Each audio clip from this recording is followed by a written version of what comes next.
Annually, No, I didn't. It's twice now. Yeah. It's under the book. does everybody sign the book? No. Should I? Yeah, everybody should sign. This is the logbook of people attending these crawls or parties, and we have it going back to 1996 when Captain Bill. It was actually Mark Clark and Michael Donnelly had us start when we met in Brennan's on Sterling Avenue. Brennan's and the Park Tavern were original. We used to do a crawl, and they were original stops on this, and they were two bars that Bad Lead had actually been in.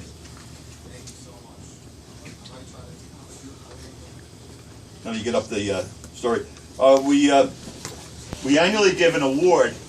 It used to be called the MVP, and now we've made it the Man of the Year award. But it's to the person who's done the most with the Jersey City attitude during the past year.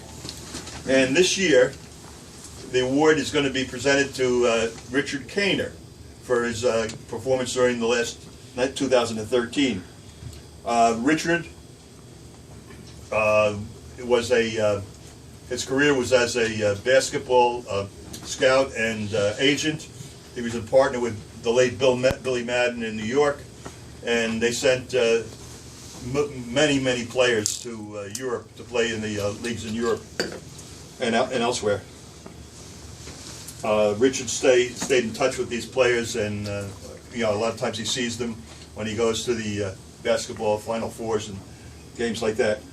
Let me read what I wrote at the end of the year when we inducted Richard, or when we gave him this award.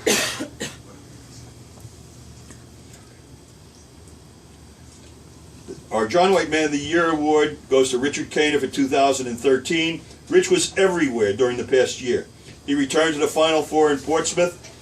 He's gone to just about every Final Four since for about 25 years or more. 41. 41 years. Missed about 2 of them.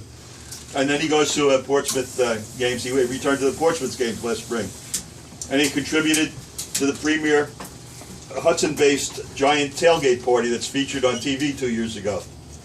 He got Don Kennedy into the New York City Basketball Hall of Fame, and he attended that ceremony as well as the Knicks championship reunion and numerous other sports events.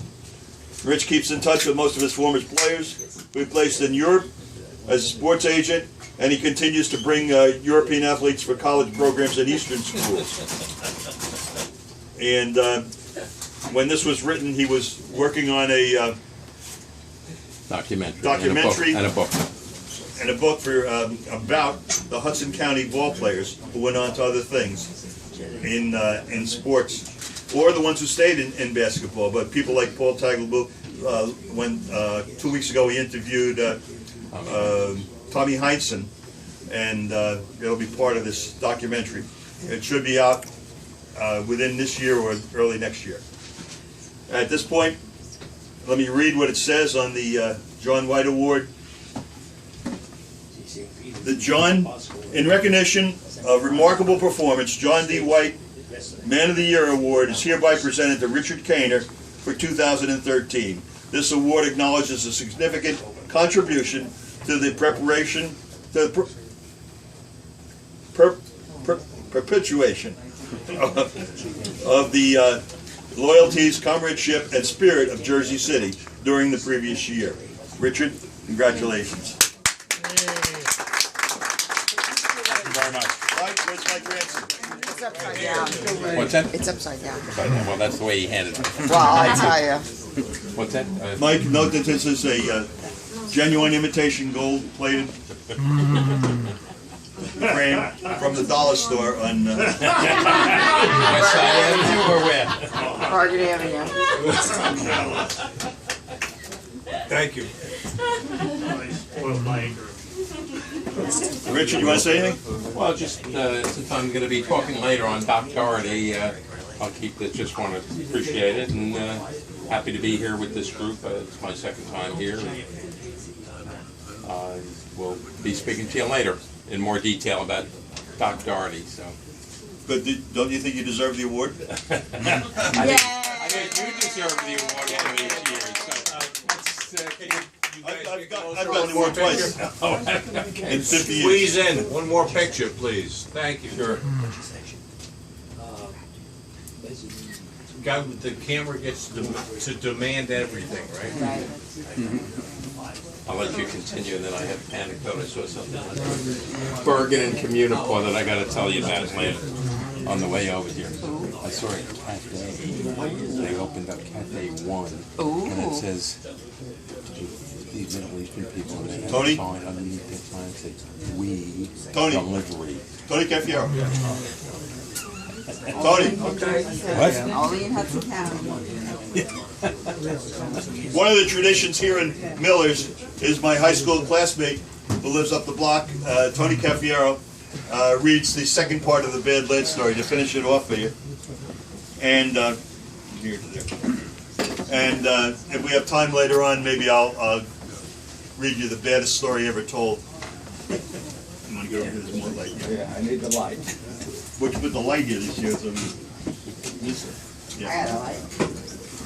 Bad went on to win the Rookie of the Year in 1959, and for 3 years maintained his high level of You're excellence. good, you're good, thanks. But at the end of 1961 season, he participated with Black Bart Sheehan and Captain Bill in destroying Jackie McDonough's summer rental to the tune of $1,000 in damages.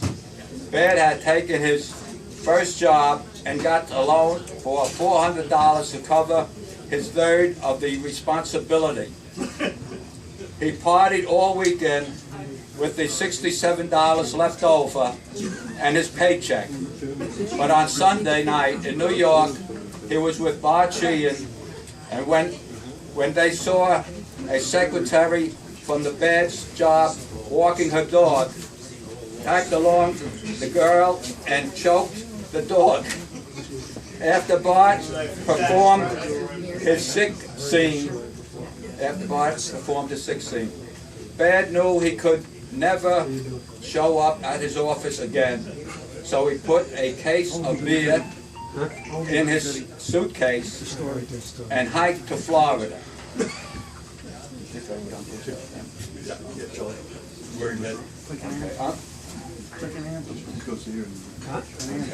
Glad set up camp in Lauderdale, and later in the year, Crazy Tissy showed up. The pair latched onto Jolly Uncle Joe, school teacher, kindly show host, who Jed had met 2 years before at University of Colorado, and they headed a band of merry men that partied with the 62 Yankees in spring training, and everyone who went down to spring training made it a point to find them. Mark Clarkin arrived later in the year, and the Lloyd and Tina and model in LL's car. Bad was out cold in the back seat, and LL was in the same condition, but driving the car. So Tizzy convinced Tina to get out with her and walk. She tried to pull Ladd out too, but he wouldn't be disturbed. Within 15 minutes, the car plunged over the rail on the Osceola Boulevard Bridge. And the next morning, Tiss and Linda had to ID the bodies. As Ladd would have said, end of story. that was the end of Vlad's short, but thank you, Tom. What year was it? They were partying with the 61 Yankees, 62. 52.